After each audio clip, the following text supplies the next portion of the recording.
안녕하세요. 저는 올해로 30살이고 이제 결혼 2년차 되는 여자입니다. 아이는 아직 없어요. 무죄한 건 죄가 되지 않지만 사람 신보가 나쁜 건 용서할 수 없는 일입니다. 최근에 벌어진 큰 사건 때문에 이혼을 준비하고 있습니다. 현재 신랑과는 별거 상태이기도 하고 아무튼 그 사건에 대해서 말해보고자 이렇게 사연을 보내봅니다. 친정엄마가 음식에 알레르기가 심한 편이시라서 어릴 적부터 이래저래 알아보고 공부하다 보니 제 적성에도 맞았고 그러다 보니 자연스럽게 대학교에서 식품영양학을 전공하게 되었어요. 졸업을 하고 적당한 직장에서 회사원 생활을 하고 있었습니다. 직장은 결혼하고 그만두었어요. 남편은 헬스장에서 처음 만났어요. 제가 선천적으로 많이 마른 체형이라서 알게 모르게 컴플렉스가 심했거든요. 전공이다 보니 식단에는 자신이 있었기 때문에 부족한 건 운동을 해서 보완해보고자 등록한 헬스장이었어요. 신랑은 저랑은 반대로 곰 같은 체형을 가지고 있어요. 저는 마른 체형을 운동으로 극복해보고자 했지만 남편은 저와 반대로 살을 빼기 위해 등록한 헬스장이었지요. 서로 반대되는 모습에 끌렸는지 남편하고는 우연한 계기로 서로 말을 트게 되었고 서로 호감을 느낀 저희는 연인 사이로 발전하게 되었습니다. 그 후 결혼 이야기가 오고 가면서 자연스럽게 서로를 각자의 부모님에게 소개를 하게 되었어요. 저희 부모님은 신랑이 듬직하고 순해 보인다면서 마음에 들어 하셨는데 시어머니는 제가 별로 성에 차지 않으셨던 것 같아요. 처음 봤을 때부터 저의 마른 체형을 가지고 마음에 안 든다는 듯이 몇 마디 하시더라고요. 제가 남들보다 말랐을 뿐이지 가리는 음식도 없고 잔병치레도 없이 건강한 사람이거든요. 그런데 아무래도 제가 겉으로 보기에는 빈약해 보이니 처음 만나뵌 식사 자리에서 괜히 깨작대면서 먹는다고 눈치도 주시고 남편이 위에 올라타면 부러지겠네 라던지 그렇게 삐쩍 말라서 아기는 제대로 낳을 수나 있겠냐 하는 등 조금 껄끄러운 농담도 서슴지 않으셨습니다. 그냥 유난스러운 성격이라고만 생각했고 남편도 어머니가 동네 장사하시는 분이라서 워낙에 입이 걸걸하신 편이지 결코 아기가 있어서 하는 소리도 아니고 알고 보면 정도 많고 사람 참 좋으신 분이라고 설명을 했어요. 결혼을 하면 명절 때나 가족 행사 아니면 거의 마주칠 일도 없을 거고 시어머니랑 사는 게 아니라 남편과 둘이 사는 거라 생각해. 저도 크게 개의치 않아 했는데 이미 그때부터 단추를 잘못 끼운 게 아닌가 하는 생각이 들 때도 있어요. 처음으로 양가 부모님이 만나는 상견례 자리에서 작은 해프닝이 있었어요. 코스식으로 음식이 나오는 한정식 집에서 상견례를 했습니다. 그날 나오는 메인 메뉴 중에 하나가 새우를 사용한 요리였어요. 친정엄마가 갑각류 알레르기도 가지고 계셔서 음식을 주문할 때 주문받으시는 분에게 특별히 요청을 했어요. 어머니가 알레르기가 심하신 편이니 저희 어머니 음식을 준비해 주실 때 꼭 새우 껍질을 확실히 제거해서 조리해 주시거나 그게 여의치 않은 상황이면 새우 요리 말고 다른 걸로 준비해 달라고 부탁드렸죠. 그 모습을 보더니 시어머니는 새우 껍질에 좋은 성분이 얼마나 많은데 그걸 안 드시냐며 마치 저희 어머니가 편식을 하시는 걸로 받아들이시더라고요. 그러면서 제가 삐쩍거린 이유를 알겠다고 그 이유가 편식하는 친정엄마에게 있었다는 듯이 이야기를 하셨어요. 폐역군인이신 아버지가 그 말을 듣고 심기가 불편하셨는지 그 자리에서 헛기침을 하셨습니다. 워낙 무뚝뚝하신 분이라서 표현을 잘 안 하기는 하시는데 기분이 상하셨다는 건 안 봐도 알 수 있었어요. 아니나 다를까 상견례가 끝나고 집에 돌아가는 차 안에서 친정아버지가 시어머니의 그런 태도가 많이 불편했다는 듯이 이야기를 하셨어요. 엄마는 우리나라 사람들이 알레르기 같은 거 대수롭게 생각하고 잘 모르지 않냐고 하시면서 이런 식으로 오해를 받은 게 처음도 아닌데 오늘따라 뭐 그렇게 성하냐고 아버지를 달래주셨어요. 저도 마찬가지로 아버지에게 해명 아닌 해명을 했어야 했어요. 반찬 가게를 크게 하시는 분인데 장사하느라 대량조리를 하시는 분이시라서 가끔씩 그런 세세한 요청이 들어오면 자연스레 까탈스럽다고 느낄 수 있지 않겠냐고 말씀드렸어요. 시어머니가 그러시는 건 직업병 때문인 거고 저도 상견례가 있기 전부터도 자주 배웠고 절대 아기가 있어서 그러시는 분이 아니고 정 많고 좋은 분이라 설명을 드렸어요. 결국 아버지는 내켜하지 않으셨지만 알겠다고 이해를 하셨고 그 이후에도 몇 번 양가 부모님끼리 만나는 자리도 있었는데 다행히도 그때처럼 별다른 사건은 일어나지 않았습니다. 그렇게 결국 저와 남편은 결혼을 하게 되었습니다. 형편도 되지 않았고 해서 신혼살림은 의정부 쪽에 잡게 되었어요. 시가에서는 조금 무리를 해서라도 서울에 있는 시가 근처로 집을 구하는 게 어떻겠냐고 제안해왔지만 그것만큼은 다른 이유를 대서 거절했어요. 친정은 아버지가 군복무를 하셨던 양주 쪽이라서 거리가 있는 편이고 시댁 근처에 신혼집 잡아서 좋은 일 있었다는 사람도 본 적이 없어서 아쉬워하는 남편에게는 미안했지만 신혼집은 그냥 의정부 쪽에서 시작하고 형편이 나아지면 이사를 가자는 식으로 설득했습니다. 시아버지 생신날을 제외하고는 시댁에 불려가거나 하는 일도 없었어요. 그렇게 알콩달콩 꿈만 같던 신혼생활을 시작했어요. 혹시나 하는 마음에 남편을 병원에 데리고 가서 알레르기 항원 검사를 했는데 남편은 평생을 모르고 살았는데 견과류에 알레르기 반응이 있더라고요. 증상도 거의 없다시피 미미한 편이기도 했지만 알레르기라는 게 모르는 사이에 악화가 될 수도 있는 부분이라서 조심스럽게 되더라고요. 어느 날이었는데 결혼하고 처음으로 시어머니께 시가로 와보라는 전화를 받게 되었어요. 그날 처음으로 시어머니께 잔소리를 들었습니다. 남편의 회사가 시가에서 15분 거리로 굉장히 가까운 편이에요. 언제인지는 모르겠는데 남편이 저에게는 비밀로 하고 시가에 들려서 저녁 식사를 하고 갔었나 봐요. 그날 남편이 무슨 말을 했는지는 모르겠지만 그날 이야기를 가지고 시어머니는 제게 잔소리를 시작하셨습니다. 오랜만에 보니 애가 아주 반쪽이 되었다면서 신혼집을 근처로 잡았으면 애가 출퇴근하는데 고생이 덜했겠지 않았겠느냐고 제 고집 때문에 아들이 고생하고 있지 않느냐는 말로 시작을 하셨어요. 그러면서 제가 남편 밥도 똑바로 안 해준다는 듯이 말씀하시더라고요. 신혼집 위치에 대해서는 할 대답이 없었지만 식사에 관해서는 그렇지 않다고 아침밥도 꼬박꼬박 챙겨주고 있고 식단을 짜서 도시락까지 싸주고 저녁도 시간 맞춰서 꼭 먹이고 있다고 답변드렸습니다. 시어머니는 밥을 몇 끼를 먹는 게 중요한 게 아니라고 하시면서 신랑이 제 음식이 입에 안 맞아서 죽겠다고 불만이 많다고 했다고 하더라고요. 제가 유난을 떠는 걸 수도 있지만 전업주부 일을 하면서 제 전공 지식을 살려 하루하루 필요한 필수 영양소까지 다 계산해가며 식단까지 짜서 해주고 있었거든요. 하지만 신랑이 시어머니께 그런 말을 했다는 것보다 제가 차려주는 밥이 맛이 없다고 말한 게 그때는 더 충격적이었어요. 남편이 좋아하는 반찬 몇 가지를 알려줄 테니 당장 집에 가서 그것부터 해 먹이라고 하시고는 뜨겁게 달궈진 팬에 잔멸치를 올리셨어요. 멸치볶음을 하시려고 했는지 식탁에 땅콩이 한 봉지가 있길래 시어머니께 어머님, 남편이 견과류에 알레르기 반응을 보이는 게 있어서 땅콩은 안 넣을게요. 하고 땅콩이 들어있는 봉지를 한쪽으로 치웠습니다. 그랬더니 멸치를 볶고 있던 뜨거운 주걱으로 제 손을 탁 치더니 갑자기 화를 내기 시작하셨어요. 너는 그러면 내가 아들한테 못 먹일 것을 먹이려는 거냐라고 말하고 싶은 거냐고 어디서 어른을 가르치려 드냐면서 말이죠.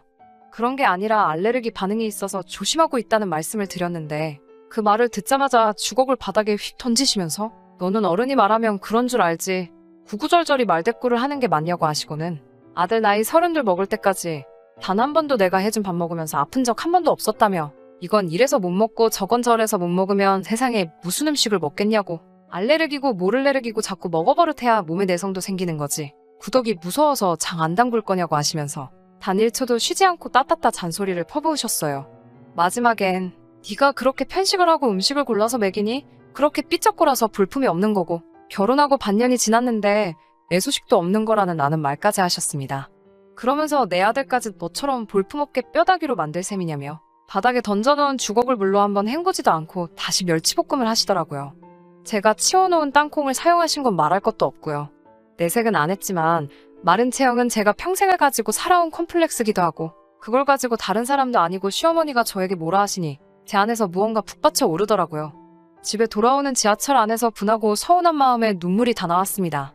퇴근하고 돌아온 남편에게 이 사실을 말했는데 시어머니 행동에 미안한 듯 반응을 보이긴 했지만 남편은 결국 시어머니 편을 들어주더군요.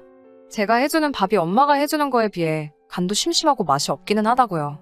그때 제 안에 스위치가 꺼진 듯 남편에게 그렇게 엄마가 해주는 밥이 좋으면 나랑 결혼은 왜 했냐고 따지면서 엄마 밥 먹고 싶으면 엄마랑 가서 살라고 그날 서운했던 마음을 남편에게 전부 풀었습니다. 제가 다 화를 내고 나니 남편도 머쓱해졌는지 진심으로 사과하더라고요. 시어머니께는 자기가 2번 다시 그런 말 하지 못하게 잘 이야기하겠다고 말을 하길래 그러지는 말라고 대답했어요. 시어머니 성격에 그새 제가 일러 바쳐서 일을 키웠다는 식으로 나올 것 같아서요. 하지만 그 이후로 명절같이 특별한 날을 제외하고는 시가 식구들하고 마주치는 일이 없으면 좋겠다고 말했고 남편도 그 말에 그러기로 했습니다. 그렇게 한동안은 시가와는 부딪히지 않고 살아왔어요. 남편도 저 몰래 시가에 가서 식사를 한다거나 하는 일도 없었고요. 괜히 제가 남편 효도도 못하게 하는 것 같아 마음 한구석은 불편하기는 했지만 그렇게 하는 편이 저를 위해서 더 좋겠다는 게 제 생각이었습니다. 실제로 그렇게 한 이후로 남편과는 아무런 사건 없이 더 서로를 아껴주게 되었으니까요. 하지만 진짜 큰 사건은 따로 있었어요. 지금으로부터 4개월 전으로 돌아갑니다. 남편에게 나이가 6살 차이가 나는 여동생이 한 명 있었는데 결혼식 날짜가 잡히게 되었어요. 남편 될 사람은 미국에서 잘 나가는 변호사라고 들었고 한 달 후 결혼식을 올리고 미국으로 떠나기로 되어 있었습니다. 그래서 마지막으로 가족들이 다 같이 모여서 축하해주고 송별식도 해주고 싶다고 시가에서 가족 행사가 열리게 된 것이죠. 시어머니께서 저희 부모님도 꼭 모시고 오셨으면 좋겠다 하시더라고요. 사돈어른들 못 본 지도 한참 되었으니 시모가 솜씨발휘해서 대접 한번 해드리고 싶다고요. 내키지는 않았지만 그렇다고 그 말을 듣고 모셔가지 않을 수가 없었어요. 외식을 했었으면 좋았겠지만 시국이 시국인지라 인원 제한 때문에 대가족이 모여 식사할 수 있는 곳도 없었기 때문에 결국 예정된 대로 시가에 모여서 식사를 하게 되었습니다. 사실 인원 제한 때문에 거기서도 그렇게 모여서는 안 되었지만 가족 중에 한 명이 미국으로 건너가는 상황이었으니 어떻게든 되겠다는 생각으로 모이게 되었습니다. 친정엄마가 음식 알레르기가 심하시니 미리 저는 조심해야 할 재료를 종이에 적어서 시어머니께 보내드렸어요. 또 그게 무슨 유난이냐며 잔소리를 하실까 걱정을 했는데 의외로 덤덤하게 알겠다고 하시고 걱정하지 말라고 하시더라고요. 행사 당일 저는 다른 가족들보다 조금 먼저 도착해서 시어머니를 도우면서 상을 같이 차리고 있었습니다. 그런데 보니까 준비하신 해물전골에 꽃게도 몇 마리씩 들어가 있고 새우도 껍질째 그대로 준비되어 있었어요. 엄마는 드실 수가 없으니 조금 곤란한 모습을 보였는데 시어머니가 네 엄마 건 따로 만들었다고 하면서 된장찌개 뚝배기 하나를 보여주시더군요. 이것저것 잔뜩 들어간 해물전골에 비하면 두부건더기밖에 없어 볼품없었지만 그래도 육고기를 사용한 다른 요리도 많았기 때문에 크게 문제될 것이 없다고 생각했습니다. 신우를 위한 행사가 시작되었고 행복하게 잘 살라고 이런저런 좋은 이야기를 나누고 식사가 시작되었습니다. 반찬 가게를 하시기 때문에 시어머니 솜씨가 좋은 편이라서 자리에 있던 사람들 모두 다 음식이 맛있다고 칭찬 일색이었고 전반적으로 분위기가 아주 좋았어요. 저는 손님들 국도 주느랴 밥도 주느랴 정신없이 일하고 있어서 무슨 일이 일어난지도 몰랐는데 식사를 하고 계시던 친정엄마가 앉은 자세로 그대로 바닥에 혼절을 하셨어요. 당연히 큰 소란이 났고 저도 당황해서 들고 있던 것도 다 집어던지고 엄마한테 향했는데 엄마의 입술이 퉁퉁 부어있는 상태였고 호흡이 곤란하셨는지 숨도 가빠 보였고 그래서 의식이 없는 상태였어요. 누가 봐도 알레르기 반응 때문에 그런 거였습니다. 조심해서 드셨을 텐데 뭐를 드시고 그런 건지 몰라 당황스러웠어요. 항상 상비약으로 약을 가지고 다니시는데 마침 그날따라 약도 안 가지고 오셨나 봐요. 엉엉 울면서 구급차를 불러 응급실로 향했습니다. 엄마는 알레르기 반응 때문에 정신이 없을 텐데도 구급차 안에서 살짝 의식이 돌아오셨는지 저를 걱정하시면서 엄마가 바보같이 약을 안 가져와서 그랬다고 사돈네 행사인데 미안해서 어쩌냐며 그 걱정을 하고 계시더라고요. 응급실에서 주사를 맞고 어느 정도 증상이 가라앉아 쉬고 계신 엄마를 보니 그제서야 제정신이 들더라고요. 문득 전화기를 보니 남편한테서 전화가 수십 통이 와 있었어요. 엄마의 상태를 물으려 전화를 했는가 싶어 이제 조금 괜찮아지셨다고 말하려 전화를 했는데 남편은 위급한 목소리로 빨리 와서 장인어른 좀 말려달라고 거의 울 듯한 목소리로 다급하게 말을 해왔습니다. 옆에서 통화 내용을 들은 엄마도 도무지 무슨 상황인지 짐작이 안 가시니 엄마는 괜찮으니 어서 가보라고 하시더라고요. 온갖 생각이 교차해서 가는 동안에도 무슨 일이 벌어지고 있나 정신이 다 없었어요. 택시를 타고 겨우 도착한 시댁은 아주 난장판이 되어 있었습니다. 경찰까지 출동한 상태였고 남편과 다른 친척들 3명이 달라붙어 친정아버지를 뜯어말리고 있었어요. 결혼을 앞둔 신우는 그 앞에서 얼굴을 감싸 안은 채 엉엉 울고 있었습니다. 머리는 완전히 헝클어진 상태로요. 저는 당장 아버지한테 달려가 이게 뭐하는 짓이냐고 소리를 질렀어요. 아버지도 저를 보고 제정신이 들었는지 그때부터 감정을 추스르기 시작하셨고 조용히 저와 함께 경찰서로 향했습니다. 아버지 손에는 신우의 것으로 보이는 머리카락이 몇 가닥 잡혀 있었어요. 그리고 진술서를 작성하는 과정에서 충격적인 상황의 전말을 듣게 되었습니다. 친정엄마가 응급실에 실려가는 과정에서 시어머니가 혼자 중얼거리듯 한 말이 아버지를 화나게 만든 것이었어요. 시어머니는 실려가는 엄마를 보고 애미가 저렇게 약골이니 딸년도 그 모양이지 라고 말하며 혀를 쯧하고 찼다고 하셨습니다. 그 말을 우연찮게 아버지가 들으셨는가 봐요. 원체도 욱성질을 가지고 계시고 시어머니의 아나무인적인 태도에 진노하신 아버지는 그 자리에서 밥상을 뒤집어 엎어버리고는 근처에 있던 신우의 머리채를 잡아버린 거죠. 신우의 머리채를 잡고 한바탕 호통을 치셨답니다. 시어머니를 향해 니년 말대로라면 애비가 머리카락이 없으니 딸년을 대머리로 만들어놔야겠다고 똑같이 맞불을 놓으신 거였어요. 시아버지가 머리숱이 많이 없으신 편이거든요. 퇴역군인이지만 한평생 운동을 그만두신 적이 없는 분이셨기 때문에 남편을 포함한 시가친척들 3명이 달라붙어도 아버지를 떼어놓기 힘든 상황이었었나 봐요. 그 와중에 사실 아무 잘못 없는 신우가 말려든 부분에 대해서는 저도 할 말이 없고 면목도 없지만 그 상황에 사과는커녕 친정아버지에게 머리채를 잡혀있는 신우를 보고 어디 해볼 테면 해보라고 아주 콩밥을 먹여주겠다고 시어머니도 한 발자국도 물러나지 않고 제가 도착할 때까지 친정아버지를 도발하면서 울음장을 놓고 계셨었나 봐요. 근처에서 따로 시어머니가 진술을 하는 과정에서 더 소름 돋는 사실을 듣게 되었습니다. 시어머니는 엄마의 찌개를 따로 준비하는 과정에서 고의로 건새우를 잘게 갈아서 육수를 내셨다고 합니다. 그 사실을 아주 당당하게 말하더군요. 그러면서 하는 말이 알레르기 같은 건 자꾸 먹어서 낫게 해야 한다고 친정엄마의 편식하는 못된 버릇과 알레르기를 낫게 해주기 위해서 선의로 벌인 일을 가지고 친정아버지가 결혼을 앞둔 신우 인생을 망칠 뻔했으니 머리채를 잡았다는 걸 이유로 우리 아버지를 형사고소를 하겠다고 불같이 날뛰시더군요. 저는 시어머니의 진술을 듣고 온몸에 소름이 돋았습니다. 알레르기가 그 정도의 반응을 일으킬 거라 생각 못하신 부분이 있다고 아무리 이해를 하려고 해봐도 제가 미리 친정엄마가 피해야 하는 음식 재료들까지 전부 적어드린 상황이고 그 증상이 심하다고 미리 언지를 드린 상태에서 그게 정말 선의가 되었든 악의를 가졌던 간에 의도적으로 독이나 마찬가지인 음식을 우리 엄마에게 먹였다는 사실을 믿을 수가 없었어요. 그때만큼은 시어머니가 사람으로 보이지 않았고 온몸에 소름이 다 돋을 정도였어요. 상황이 상황이니만큼 그날 이후로 남편과는 별거 중인 상황입니다. 그날 일로 목이 심하게 부으셨던 어머니는 아직도 큰 목소리를 내는데 어려움이 있으시고요. 남편과는 합의점을 찾지 못해 아직 이혼 소송을 진행 중인 상황입니다. 현재는 시댁에서 친정아버지를 고소한다고 했던 거는 아무래도 취하한 것 같습니다. 시어머니가 진술하는 과정에서 의도적으로 친정엄마에게 먹여선 안 될 것을 먹인 정황을 있는 그대로 밝히셨고 아버지가 신우의 머리채를 잡은 건 분명 잘못한 일이지만 그날 응급실에 실려가시면서 사경을 헤매신 친정엄마의 증세와 비교해보면 승산이 없다고 생각하셨나 봐요. 정말 자칫하다가는 죽을 뻔하셨거든요. 아무래도 그게 재판 과정에서 본인들에게 불리하게 적용될 것이라는 생각을 하신 것 같습니다. 남편하고는 사실 둘 사이에 그렇다 할 문제점은 없지만 양쪽 부모님이 서로 이렇게 된 상황에서 이혼을 하는 것이 맞다고 생각합니다. 별거 중인 상황에 양가에서 별다른 이야기는 오고 가지 않습니다. 신우는 예정대로 결혼식을 올렸고 현재는 미국으로 가 있는 상황이지만 아직도 상태가 호전되지 않은 우리 엄마는 그때부터 지금까지 아무 일도 하고 계시지 못하거든요. 도가 지나친 아버지의 행동에 손가락질을 하실 분들도 많을 거라 생각합니다. 사실 속이 뻥 뚫리는 사이다 같은 사연도 아닐 것이라 생각하고요.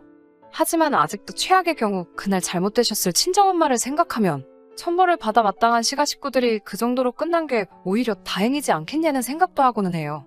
그 자리에 아버지가 아닌 제가 있었다면 더한 일도 하지 않았을까 하는 생각도 들 때가 있습니다. 제가 좀 더 사람 고르는데 신중했다면 이런 일도 없었을 것 같아. 아직도 힘들어하는 엄마를 보면 죄송한 마음밖에 들지 않습니다.